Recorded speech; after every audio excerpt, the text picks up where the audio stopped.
ओम श्री गणेशाय नमः। श्री गुरुभ्यो नमः। श्री मात्रे नमः।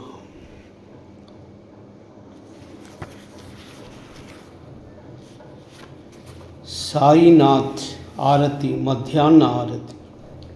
सदा सत्स्वरूपं चिदानंदकंदं जगत्संभवस्थान हेतुं स्वभक्तैश्च यामानुषं दर्शयन्तं नमामीश्वरं सद्गुरुं साईनाथं।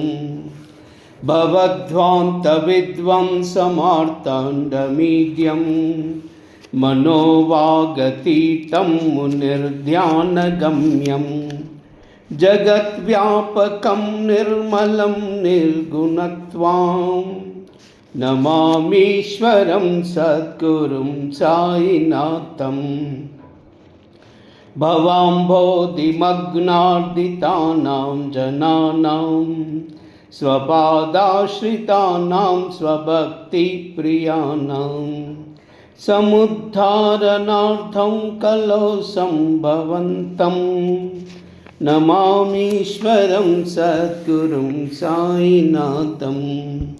सदा निम्बवृक्षस्य मूलादिवासा सुधास्राविनं तिक्तमव्यप्रियन्तं तरुं कल्पवृक्षादिकं साधयन्तं नमामीश्वरं सद्गुरुं साईनाथं।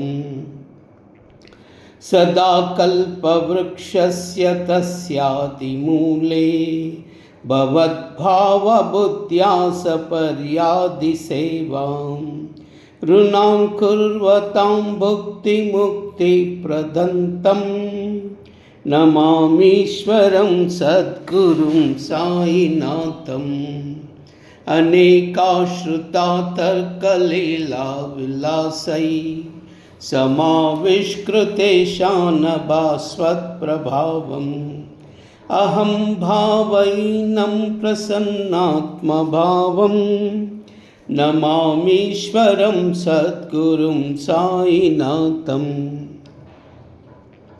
सतां मिश्रमाराममेवाभिरामं सदा सज्जनैः संस्तुतं सन्नभद्भिः जनामोददं भक्तभद्रप्रदन्तं नमामीश्वरं सद्गुरुं साईनाथं।